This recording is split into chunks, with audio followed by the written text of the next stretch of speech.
주님께서 여러분과 함께 성 루카가 전한 거룩한 복음입니다.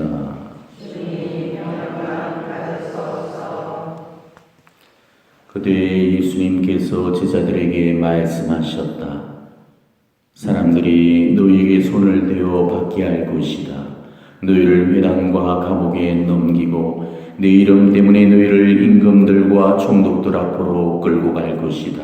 이러한 일이 너희에게는 증언할 기회가 될 것이다.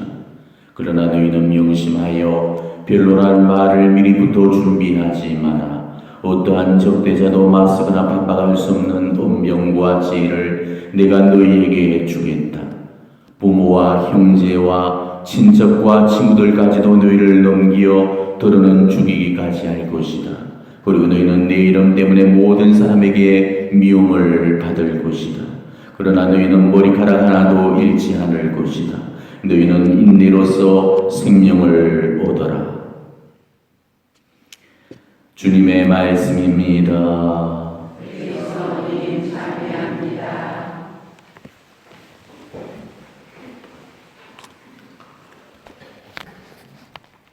오늘 복음 말씀 역시도 또 마지막 종말론적인 그런 예언과 그 말씀들로 이루어지고 있습니다. 예수님께서 주시는 모든 이 예언적인 말씀들은 두 가지의 그 예언적 성취를 위해서 그 삶의 자리를 가지고 있습니다.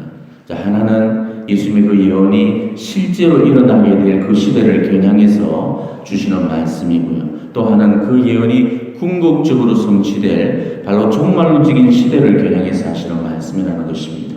이 말씀을 알아듣겠습니까? 하나의 신뢰를 듣게요. 우리가 어제 복음에서 예루살렘 성전의 초토화를 예수님께서 말씀을 하셨죠. 근데 실제로는 예수님 후 70년경에 로마의 티토 장군에 의해서 예루살렘이 공격을 당하게 됩니다. 그리고 결국 예루살렘 성전이 무너져 내린 그 사건을 예수님께서 미리서 겨냥해서 예고를 해놓으셨다는 것이죠. 자, 어제 복음에서 예수님은 예루살렘 성전의 파괴에 관해서 이렇게 말씀하십니다. 너희가 보고 있는 저것들이 돌 하나도 다른 돌 위에 남아있지 않고 다 허물어질 때가 올 것이다. 근데 이 예언은 실제로 성취가 되어졌습니다. 자, 예루살렘 성전은 원래는 솔로몬이 처음 지어졌을 때는 크고 화려했거든요. 근데 바빌론에 의해서 남부 유다가 멸망당하면서 예루살렘 성전도 파기가 되어야 됩니다. 그 후에 고대 공동의 백본이 이제 바빌론에서 페르시아로 넘어가고 이 페르시아의 고레스 왕이 칙령을 선포를 하게 되죠. 그래서 바빌론으로 끌려갔던 그 유대 사람들을 고국으로 다 귀환을 시켜서 그래서 귀환을 했던 그 포로민들에 의해서 다시 한번 예루살렘 성전이 세워지게 됩니다. 하지만 두 번째 성전은 솔로몬 성전에 비해서 형편없이 작고 초라했죠. 그러다가 유다인들을 통치하던 이 로마의 분봉왕이었던 헤로데에 의해서 다시금 정개축이 이루어지게 됩니다. 헤로데는 그 유대인들의 환심을 얻기 위해서 어마어마한 공사 비용을 들어서 예루살렘 성전을 수십 년에 걸쳐서 보수를 해서 정축을 시켜놨죠. 그리고 그 이후로 예루살렘 성전은 대단히 위험 있는 그런 모습으로 변모가 되어졌습니다. 성전의 사방벽면이 하얀 대리석으로 꾸며지게 되고, 그리고 그 돌들은 금박으로 입혀지게 되었고, 400m 넓이의 그런 웅장한 위용을 과시했었죠. 시온산 언덕에 세워졌던 이 예루살렘 성전이 햇빛을 받게 되면은 마치 하얗게 빛나는 금빛성을 그렇게 방불케 했다고 그럽니다. 그렇기 때문에 주 70년경에 로마의 티토 장군이 예루살렘을 침공해서 예루살렘 성전을 초토화시켰을 때 로마 군대가 전리품을 얻기 위해서 성전 내의 제구들, 기부들 다 탈취해버리고 급기야는 성전 벽의 그 금박을 뜯어내기 위해서 앞다퉈서 그 돌을 파헤치는 통에 그 돌들이 무너지고 어느 하나도 제자리를 보존하지 못했던 거죠. 그래서 오로지 지금 현재까지 남아있는 거라고는 성전의 서쪽 벽 하나뿐이고 그곳을 우리는 지금 통곡의 벽이라고 부르고 있습니다. 이렇게 해서 예수님의 예언이 정확하게 성취가 되었던 거죠. 그렇지만 이 사건은 단순히 AD 70년경에 있었던 로마의 침략만을 의미하는 게 아니라는 거죠.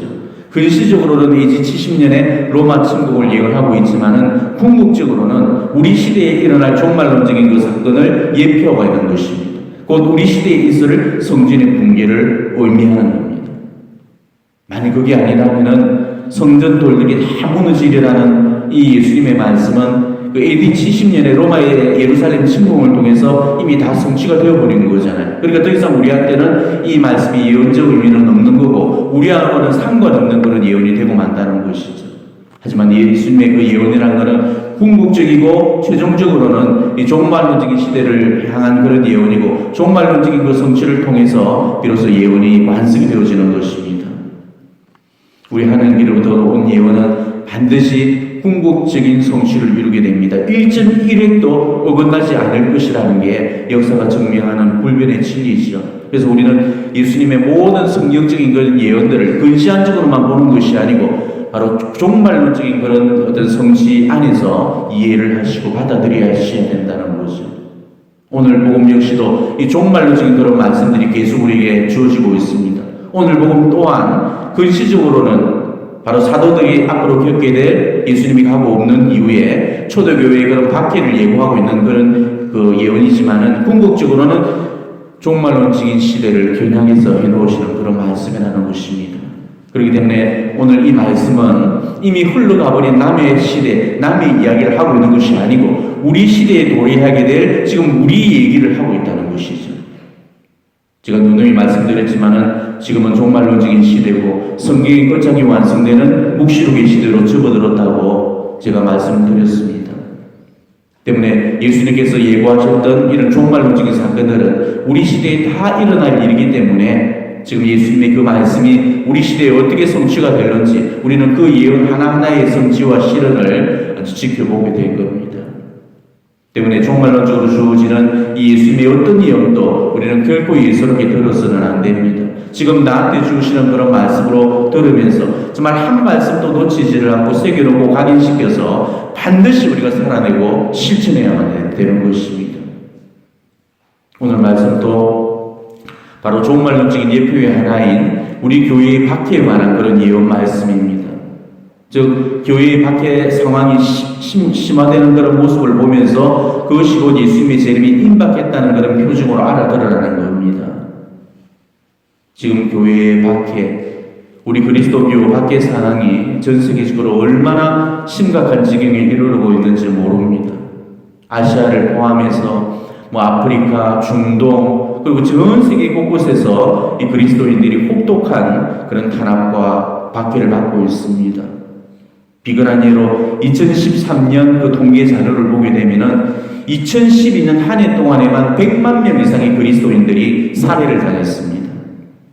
그러니까 2013년의 통계 자료니까 밖의 상황이 갈수록 심각해지고 있는 지난 몇 년 동안의 그 통계 수치는 아마 그보다 훨씬 더 심각한 수준에 이르러오고 있을 겁니다. 어느 정도의 밖의 상황인지 이러한 심각한 피해 상황에 관련해서는 다음번에 제가 종말신앙에 관해서 특강으로 다루면서 아마 상세히 소개해 드릴 겁니다. 수많은 그리스도인들이 예수 그리스도와 그분 복음의 진리를 위해서 피를 흘려가며 죽어가고 있습니다. 우리로서는 도무지 상상조차 할 수 없는 일이죠. 우리는 교회가 제발 믿어달라고 하고 우리가 신앙의 자유를 지고 있는 우리나라에서는 이 신앙의 도전과 박해를 감히 상상조차 할 수 없는 일입니다. 그렇지만 지금 우리나라가 아닌 다른 어떤 나라에서는 돌에 맞아 죽고 몽둥이에 맞아 죽고 집단도 따라 죽고 산처럼 불에 불태워져 죽어가고 있습니다. 말도 되지 않고 믿기지 않는 그런 일들이 지금 세계 곳곳에서 현실이 되어서 일어나고 있다는 것이죠. 이미 우리 교회의 그런 박해는 지난 100년 전 바로 파티마 발현을 통해서 성모님의 그 환시를 통해서 이미 우리에게 일러놓으신 그런 내용이십니다. 파티마 제3빔의 두 번째 환시도 우리 교회의 박해에 관한 그런 암시였죠. 군인들의 총질에 의해서 교황님을 비롯해서 그리스도 교회에 충실하게 머물고 있는 주기도 사제, 수도자 신자들이 오죽순으로 비살되어서 죽어가는 그 환시였습니다. 그러니까 이 파티마 제3빔의 두 번째 환시는 얼마나 우리 교회 박해가 심화되는지를 암시적으로 보여주고 있는 그런 예표인 거죠. 성모님은 다락방 메시지를 통해서 이런 상황들을 이미 수십 년 전부터 예고를 해놓고 계셨습니다. 우리 그리스도인들이 받아야 될 그런 박해들이 단순한 조롱이나 놀림이나 멸시나 비난, 몰희나 배척 정도로만이 아니고 정말 노골적인 그런 그 박해로 인해서 유일의 박해와 목숨을 잃는 그런 순교 사태가 벌어지리라고 분명히 예고를 해두셨습니다. 몇 대목만 성모님의 말씀을 추려서 말씀을 드리도록 하겠습니다. 너희도 네 아들 예수님의 대리사인 교양과 함께 비웃음과 배신과 박해를 받으리라. 많은 이들이 목숨을 바치며 피를 흘리지 않을 수 없으리라.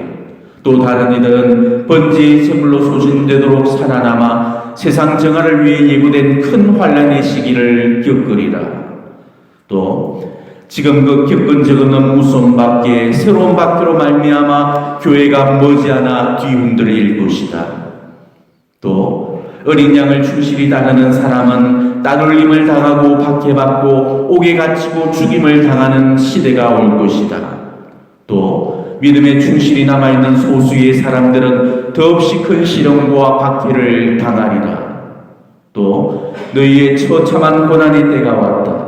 너희도 박해받고 두들겨 맞으며 배척과 단죄를 받고 옥에 갇히며 죽임을 당할 것이다.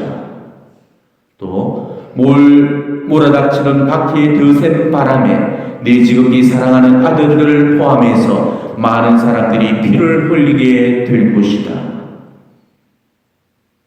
성모님은 앞으로 일어나게 될 대환란기를 맞아서 마지막까지 예수 그리스도와 그분 복음의 진리에 충실한 정말 소수의 그런 증거자들이 어떤 운명을 겪게 되리라는 것에 관해서 미리서 예고를 해놓으셨습니다. 그것은 순교 아니면 순교에 버금가는 그런 고통이 될 거라는 거죠.